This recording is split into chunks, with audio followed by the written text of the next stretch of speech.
And I used the example, I think, last Sunday in church. There was an assistant I had many years ago.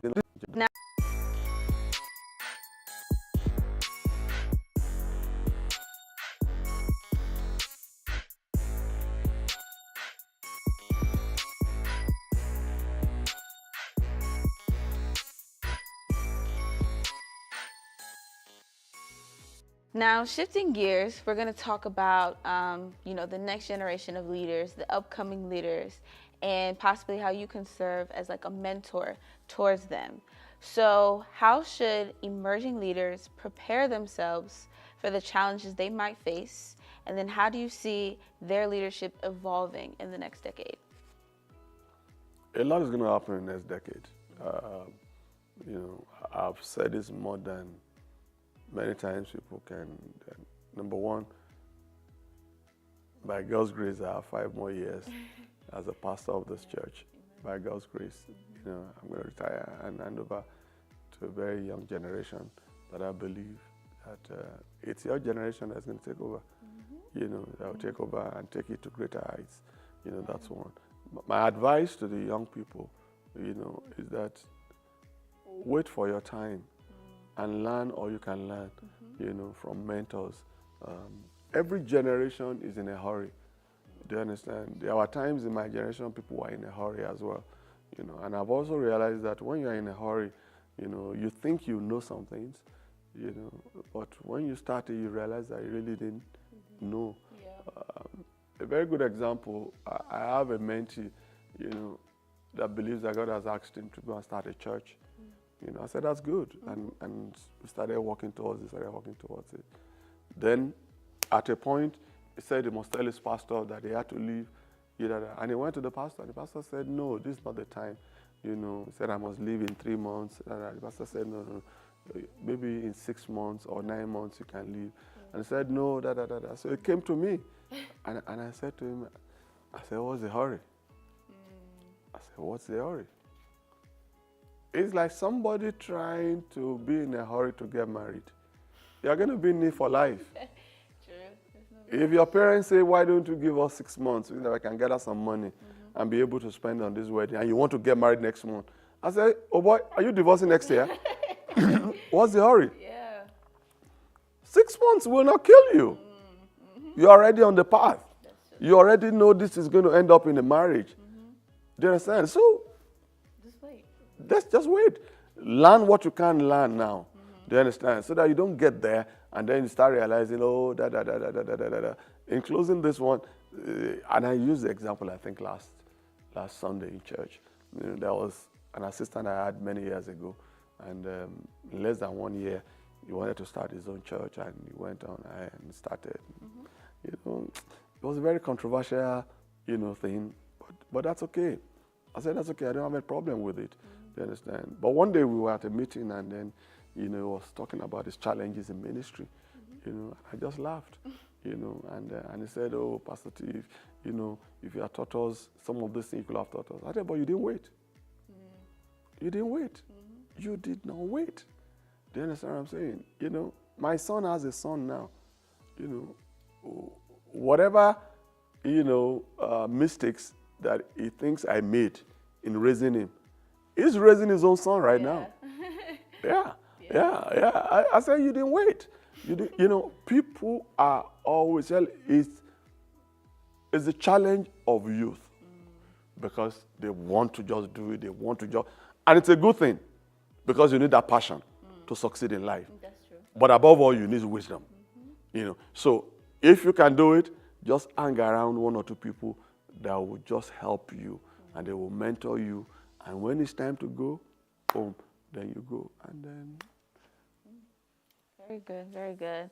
Now, okay, besides not, these upcoming leaders, besides not having, that much patience, what are some other common mistakes that you see that new leaders make, and how can they avoid them? By thinking you are invincible. Don't think you cannot make a mistake. Do you understand? At times you have to be careful of the people you surround yourself with. Do you understand? So another one I see them make a lot is that what people say, it really matters a lot to them, because the next generation, your generation, they are into social media every day. And I say this, why do you care what people that don't know you say about you? Inside with PT, I see a lot of people say things, and I just looked at them. You don't know me. Yeah. Do you understand? Some of them at times are insultive. Once you are insultive, I have the power. I block you. Block. Please put it on record. Yeah. I block you. Blocked. Hello. So because I'm not going to give you that power. Yeah. Do I know you? No. So what I'm saying is that don't allow people that you don't know. They don't even know the mandate God gave you. To now be telling you this is how to do it. I say, excuse me? Excuse me? When you have done this thing, the number of years that I've done it, come back, let's have a chat. Yeah, for sure. Let's have a chat. Let's have a chat. Do you understand? Because I've realized you don't fully appreciate your dad as a man until you are in your 50s. Because when you're in your 50s, you've made a lot of mistakes. And now you are saying, my God, my God. So these were the things my dad was fighting with. These were the challenges that he had. And he had to bring us together. And he had to hold the family together. My God. So, just like when people leave us as a church and we set them up, before they went out, it's like they knew how to handle everything. By the time they go out, they say, my God, Pastor, I didn't know this is how difficult it is to gather people. I say, okay, now you're in it. Yeah. So when I see them now, they respect me. They appreciate me.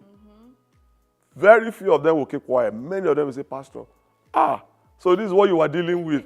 Now we get it. I say, okay, you're welcome. You're welcome. Great. All right. So one last final question, PT, closing out this leadership segment, which has been great.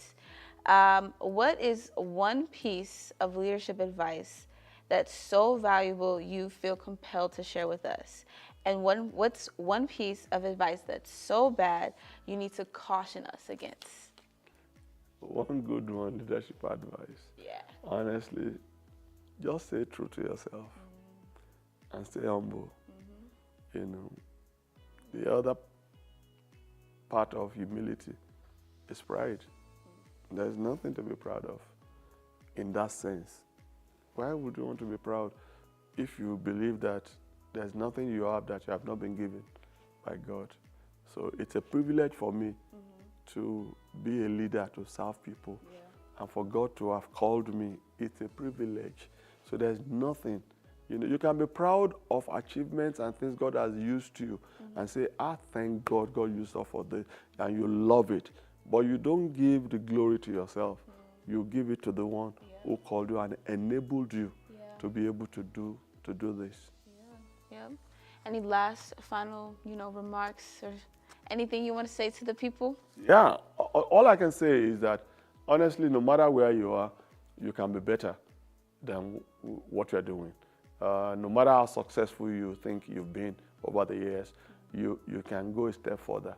Do you understand what I'm saying? So if you challenge yourself on a daily basis, God increases you on a daily basis. I've seen with my own life and with the lives of many that I look up to, how they've challenged themselves and how God has brought them, to where they are. And whatever God gives you, in terms of resources, always remember to share with the less privileged. Always remember that there are people where you are coming from that they have not been able to get out of where you used to be. So don't close your eyes to them and remain humble because the best is yet to come. When I see you next, I hope to see you at the top. Signing out. Peace out, everyone. And once again, don't forget to send any questions, topics, or concerns that you want PT to talk about. Send it to insightswithpt@JesusHouseBaltimore.org. Catch us every Friday, 2 p.m., same time, same platforms, and we will see you all soon.